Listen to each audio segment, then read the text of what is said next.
सदैव वस्त्र पवित्र रखे, शरीर को पवित्र रखे। ये पशुओं जैसा आचरण करने वाले भजन नहीं कर सकते। ये जो कहते हैं ना भजन में मन नहीं लगता, पवित्रता चाहिए। अब ऐसे पशु की तरह शौच हो लिए, उठे चल दिए, ऐसे नहीं। पवित्रता, शौचाचार का निर्वाह कीजिए। लघु शंका भी जाइए तो जल लेकर जाइए। इंद्री का प्रक्षालन, फिर हाथ का प्रक्षालन, फिर 3 बार आचमन, राधा वल्लभ श्री हरिवंश, राधा वल्लभ श्री हरिवंश। जैसे शास्त्रीय विधान में केशवाय नमः, नारायणाय नमः, माधवाय। पवित्र रहिए। देखो भजन कैसे नहीं होता। मिट्टी जल आदि से बाह्य शरीर की पवित्रता और छल कपट के त्याग से भीतर की पवित्रता बढ़ती है। गुरु से कपट ये सर्वनाश का लक्षण है।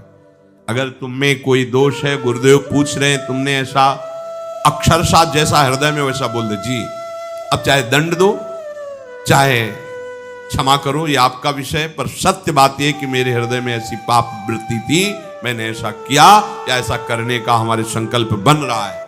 गुरु से कपट नहीं। अंदर कपट रखोगे, मन मलिन हो जाएगा, भाग जाओगे, माया घसीट ले जाएगी। जो गुरुदेव ने उपासना दी है उसी का केवल अनुष्ठान। समय कहां आपके पास और के लिए? कहां समय है? प्रियाजू के सिवा हमारे पास समय कहां है? ऐसी दिनचर्या है, एक क्षण भी तो समय नहीं है, तो हम फिर और क्या अनुष्ठान करें? अपनी लाडली जू को हर समय देखते रहना है, दुलार करना है, नाम मंत्र वाणी जी का गायन, उन्हीं की सेवा में। गृहस्थी हैं तो जो व्यापार नौकरी उन्हीं के लिए समर्पित करें। इसके लिए बहुत सहन शक्ति चाहिए। ठंडी गर्मी, मान अपमान, निंदा स्तुति, परिवार वालों की अवहेलना, ये सब मिलेगा इनाम में। इसे सहो चुपचाप। इसके लिए रो मत। कैसे लोग हैं रो देते हैं, शरीर की प्रतिकूलता में रो देते हैं। अरे आंसू श्री जी के लिए, सिर्फ प्यार में रो श्री जी के, और सब दुख मुस्कुरा के सहना सीखो। मौनम, वाणी को बहुत संभालिए। नाम जप के लिए मौन बहुत आवश्यक है। अगर बार बार थोड़ी थोड़ी देर में बोलते रहेंगे तो एकाग्रता भंग होती रहेगी, नाम में मिठास नहीं अनुभव कर पाएंगे। कभी कभी ऐसा होता है ये जाम हो जाता है, बोलना भी चाहे तो नहीं बोल पाते, क्योंकि क्रम टूट जाएगा। शाम के समय जैसे किसी से मिलना जुलना नहीं, तो तभी लोग पूछते मौन हो क्या? तो फिर नहीं, मौन नहीं, क्या बात, इशारे समझ लो जो काम, चलो। क्योंकि अगर निरंतर मंत्राकार वृत्ति तो बोलने की भी हिम्मत नहीं रह जाती। पर वहां तक पहुंचने के लिए वाणी का मौन आवश्यक है। मौन का मतलब ऊं करना नहीं है, आवश्यक हो तो शब्द बोल दो, नहीं अधिकतर मौन रहने की चेष्टा करो। जो आपको मार्ग मिला है, कई बार वर्णन किया है कि सत्संग में जो शब्द आपको लगते हैं तो डायरी में लिखना चाहिए, या याद कर लो, बाद में लिख लेना जाके। और अपने लिखे हुए सत्संग के वचनों को रोज स्वाध्याय करना चाहिए।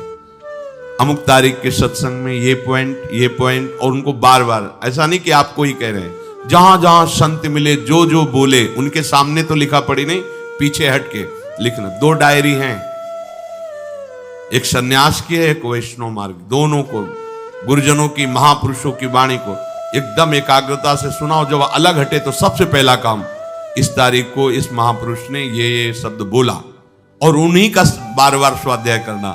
क्योंकि सब शास्त्रों में कहां हम दौड़े घूमेंगे, महापुरुष जन सब शास्त्रों का सार बोलते, उसे लिख लिया। सरलता, आपका जीवन सरल होना चाहिए। छल कपट द्वंद, मुख में कुछ और, हृदय में कुछ और, आचरण में कुछ और, ये दुष्ट पुरुष का लक्षण है। उपासक का, शिष्य का लक्षण नहीं है। दुष्टता का त्याग करो। हृदय में कुछ और चल रहा है, वाणी से कुछ और बोल रहे हो, आचरण में कुछ और है, ये दुष्ट पुरुष का लक्षण है। साधु पुरुष का जो वाणी में वही, हृदय में वही, आचरण में है, तीनों की मिलान है, वही साधु है, वही उपासक है, वही भक्त है, जिसकी तीनों एक हो। वाणी से जो बोला वही हृदय में है, जो हृदय में वही आचरण में है। यहां वाणी से कुछ बोल रहे, हृदय में कुछ चल रहा है, आचरण कुछ और बता रहे हैं, ये ठीक नहीं। सरलता का तात्पर्य है मन, वचन और कर्म, ये तीनों एक होने चाहिए। अहिंसा वाणी से शरीर से किसी को भी कष्ट ना पहुंचे, ऐसी अंदर धारणा रखो। वो अपने संकल्प विकल्प करके कष्ट भोगे, उसकी बात, हमारे द्वारा किसी को कष्ट ना पहुंचे, ये हमारी धारणा हो। सर्दी गर्मी सुख दुख आदि द्वंद्व हर्ष विषाद आदि जो है, इनको सहना सीखो। भगवान भी आदेश करते हैं, मात्रा स्पर्शास्तु कौन्ते शीतोष्ण सुख दुखदा आगमापायनो अनित्यास्तास्तितिक्षस्व भारत। जो इनको सह जाता है वही परम पदवी को प्राप्त होता है। थोड़ी सी गर्मी आहा, थोड़ी सी सर्दी आहा, पूरे जीवन गर्मी। पैर की त्वचा ऐसी हो गई थी कि बंबूल का कांटा टूट जाता था, घुसता नहीं था। जीवन में कभी पादुका ही नहीं, तो चमड़ी इतनी मोटी हो गई थी पैरों की। सर्दी गर्मी जैसा आप इसको, आप देखो यहां आप कौन सा स्वेटर पहनते हैं, जीवन में कभी नहीं। सर्दी में क्या होता है, यहां ये त्वचा नहीं क्या, हमें तो लगता है काफी सुकोमल अन्य अंगों से यहां की त्वचा है, कपोल नासिका नेत्र आदि। यहां क्या पहनते हो सर्दी में, क्या बिगड़ जाता है? क्योंकि अभ्यास है, गर्भ के बाद निकलने के बाद यहां कुछ ढका ही नहीं, यहां कुछ नहीं ढका, तो पूरे जीवन ढकने की जरूरत नहीं। और अगर पूरे अंगों में न ढका होता तो पूरे जीवन ढकने की जरूरत नहीं। जो जंगल में दिगंबर महापुरुष रहते थे गंगा के किनारे, कितने, तो उनको क्योंकि अभ्यास, और हमने अभ्यास किया कपड़े लत्ते का, तो अभ्यास, हमने अभ्यास किया एसी रूम का, अभ्यास किया गीजर से नहाने का, वो अभ्यास किया तीनों काल गंगा स्नान, वो अभ्यास, कुछ फर्क नहीं पड़ा इस जड़ शरीर में। इसको जैसे रखो। तो सहने का अभ्यास, यदि माया से मुक्त होना है तो सहने का अभ्यास रखो। ये जरा में ओह बहुत गर्मी, ये नहीं उपासक, गर्मी है ठीक है, शरीर का धर्म है, तो इंद्री में ताप लग रहा है ठीक है, राधा राधा राधा। आप कहोगे प्रवचन करने से नहीं होता। कभी बिजली नहीं रखी ईद दाम में, कटवा के रखे थे, बिल्कुल नहीं।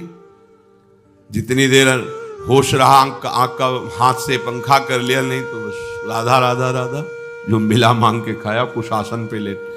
प्रवचन ही केवल नहीं रहे, अब तो जैसे जोई जोई प्यारो करे सोई मोई भावे, नहीं, जानबूझ करके अपने शरीर को अधीन नहीं करना चाहिए। सुविधाओं की अधीनता, तुम भोगता नहीं, सुविधाएं तुम्हें भोग रही हैं। जितना तुम सुविधा भोगी बन जाओगे उतना तुम कमजोर हो जाओगे। सीधे प्रकृति का वार सहो, तुम महात्मा सुदृढ़ बलवान हो जाओगे। तुम्हारे आगे समर्थ शब्द लग जाएगा। जो प्रकृति के और विकारों के वेगों को सीधे सहता है उसे महात्मा कहते हैं। समहात्मा सुदुर्लभा यम ही न व्यत्यंतेते पुरुषम पुरुषर्षभ सुख दुख समा।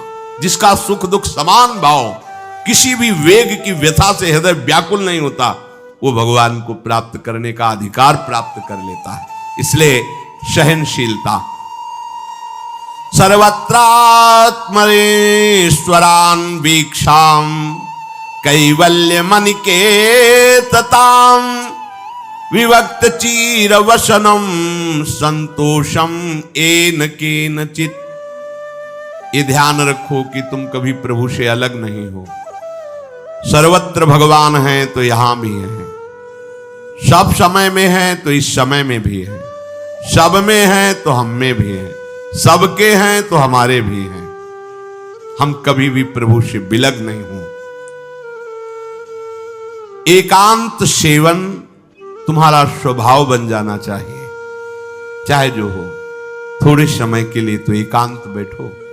एकांत मिला तो मोबाइल का संग कर लिया, एकांत मिला तो मित्र बना लिए, बैठ के प्रपंच वार्ता कर रहे हो, नहीं। अगर भगवत प्राप्ति करनी, माया मुक्त होना है तो एकांत एकांत ही होना चाहिए।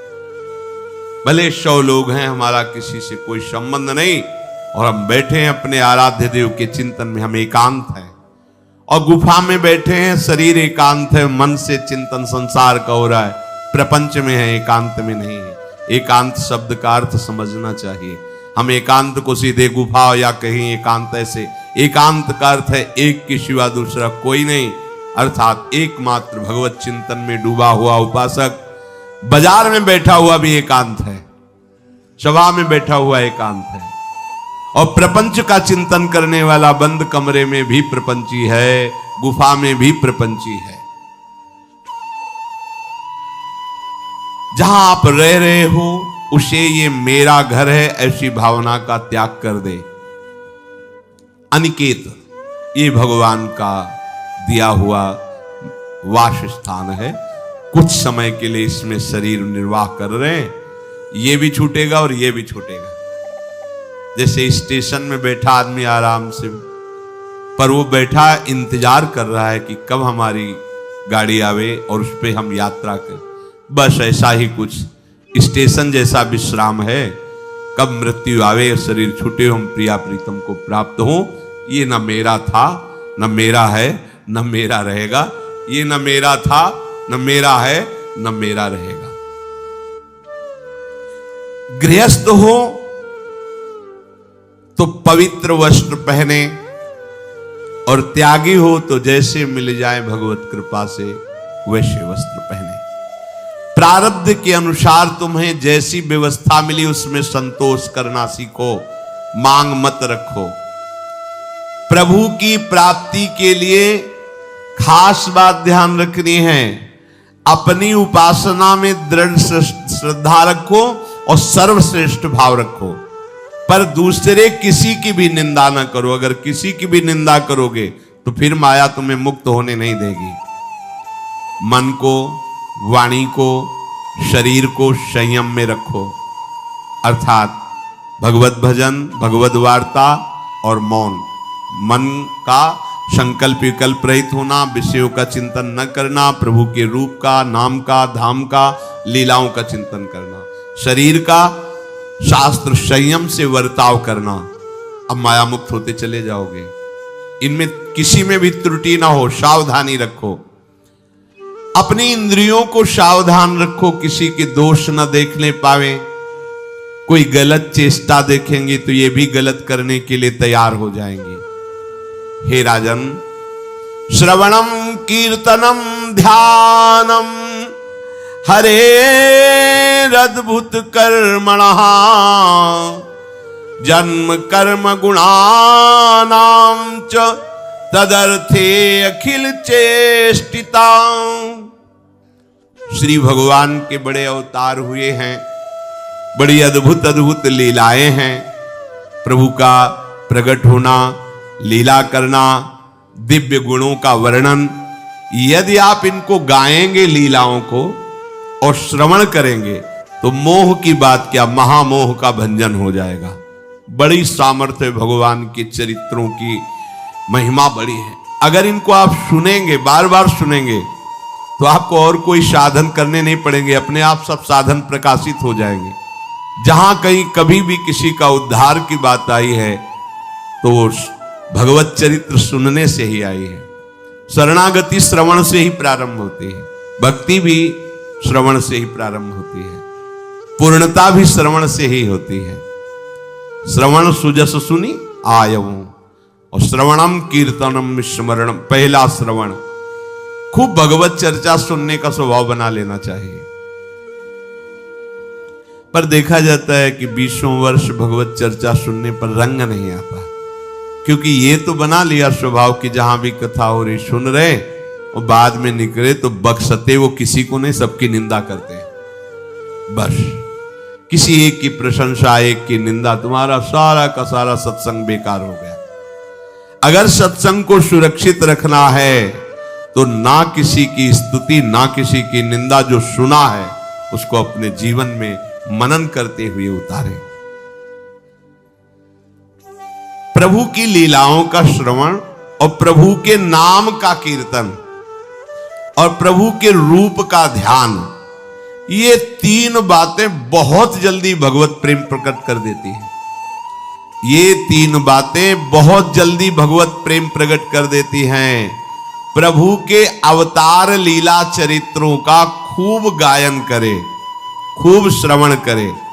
भगवान की अवतार लीलाएं भी हैं और प्रभु की प्रेममय निकुंज लीलाएं भी हैं। तो अगर आपका निकुंज लीला में प्रवेश नहीं है तो प्रथम सुने भागवत, भक्त मुख भगवद वाणी, भगवान के अवतारों का, भगवान की अवतार लीलाओं का श्रीमद् भागवत में खूब बढ़िया वर्णन है।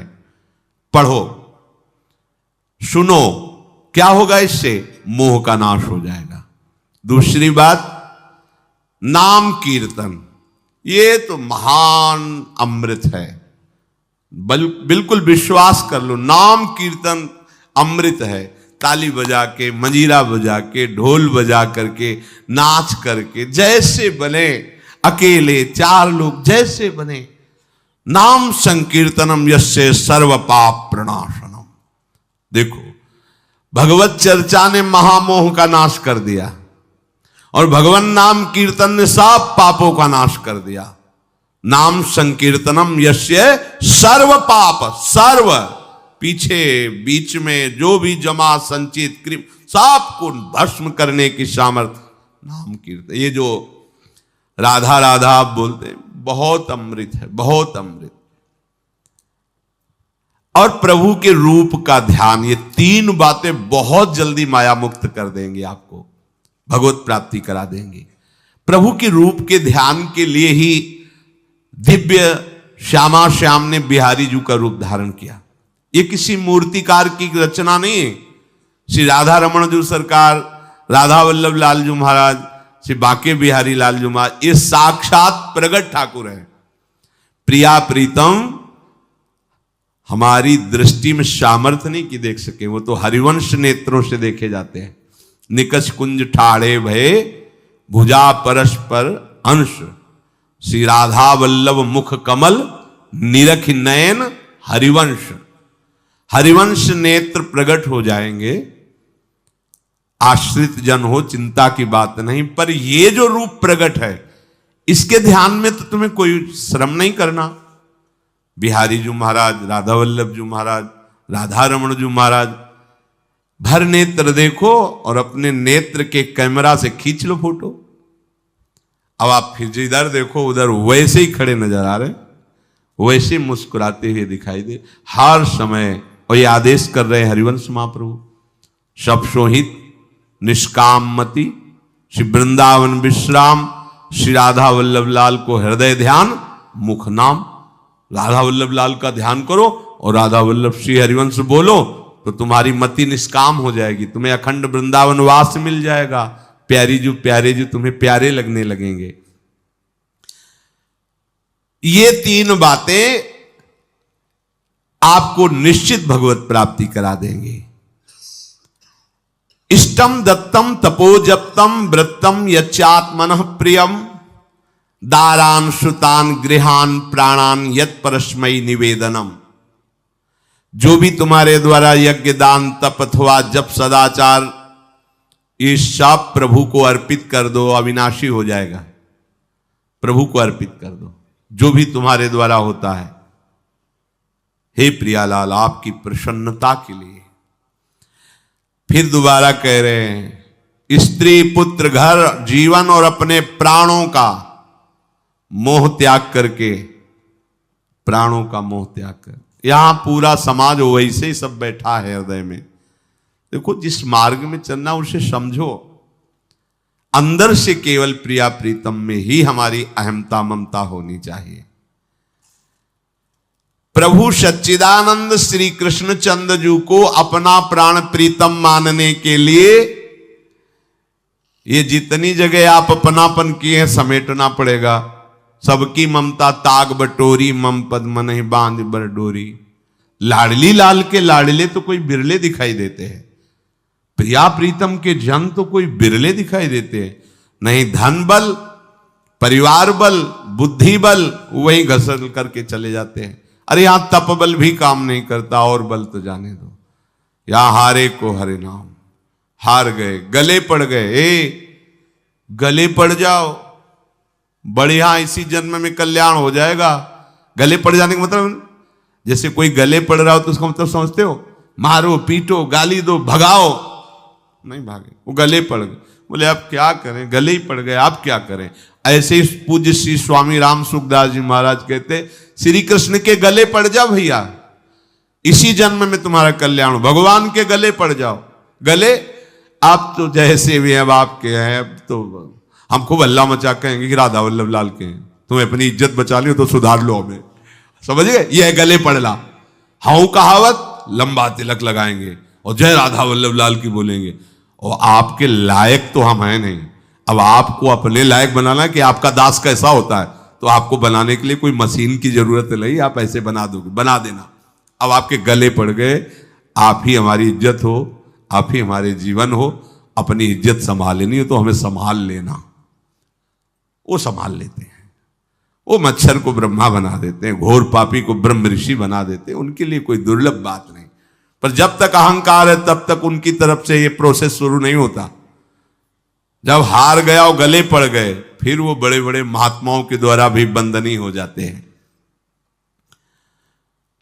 यदि इसी जन्म में भगवत प्राप्ति करनी है तो ये काम तो आपको बड़ी जल्दी कर लेना है।